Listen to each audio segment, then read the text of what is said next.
Welcome back to the EQUUS Film and Arts Fest. I'm Julianne Neal, and I'm so excited to be here speaking with Sara Annon today, one of our authors. Sara, welcome. How are you?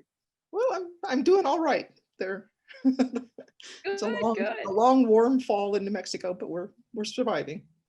That's wonderful. Well, we're here to speak about your project, Light in the Saddle. And so I can't wait to hear a little bit more. We're going to specifically, I guess, talk about episode one, the first part of the series. But can you tell us a little bit about the project and what prompted you to create it in the first place? Yeah, I was actually approached by a very small publisher who said she'd been tracking my online blog posts about rehabilitating a rescue thoroughbred off the racetrack here in northern New Mexico, and what she really wanted to do was for me to write a series of like textbooks for the associate degree programs, the equine associate degree programs in this country, because she said she had some friends that were trying to teach in them, and she said there's actually no sort of organized, up-to-date, logical progression that includes some of the more, I don't know, recent research and information. And I thought, well, why not?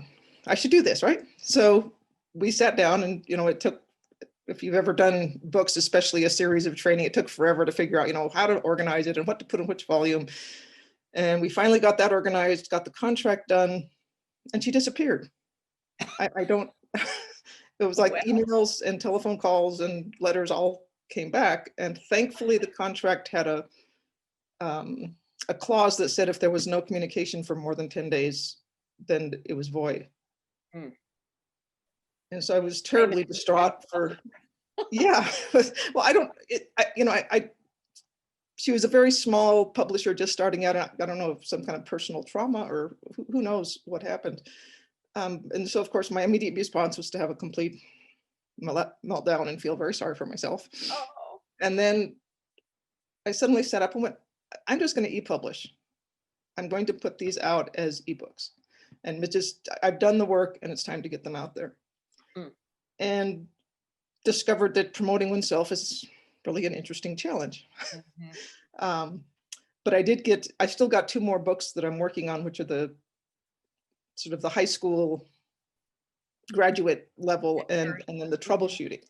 But I have the first 6 books out, which take you from, I call the first one, seeking common ground, how to make that connection with the horse, all the way up through making sure that both you and the horse understand the aids.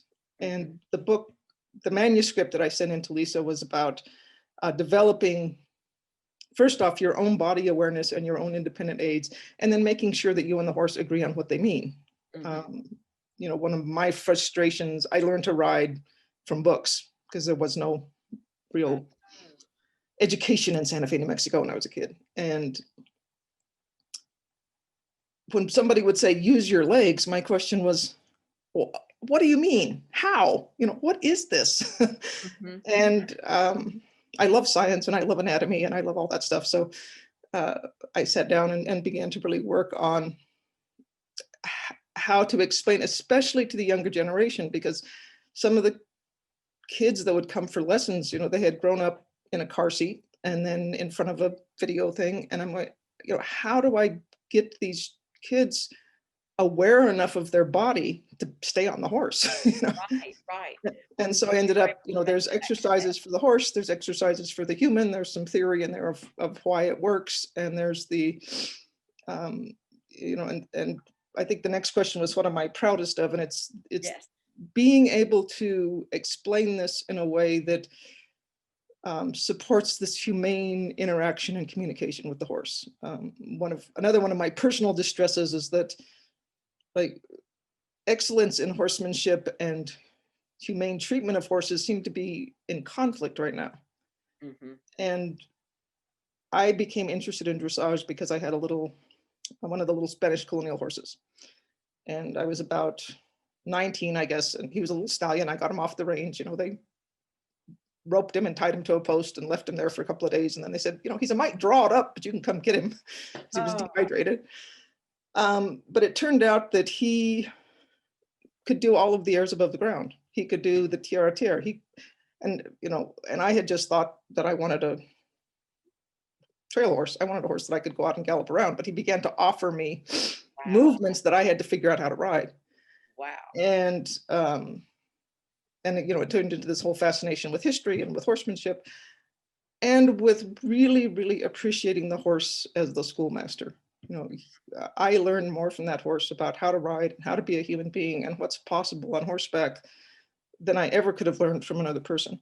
So part of my,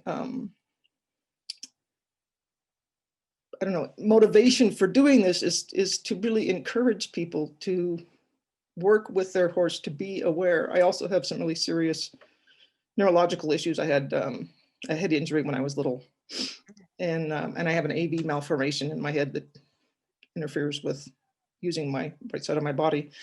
And I wouldn't be able to walk without this horse. He really kept me on the straight and narrow. He kept me sitting upright, using all of my limbs.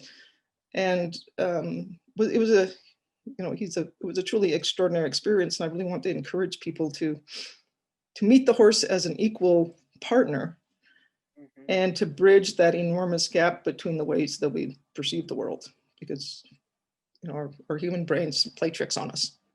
Right.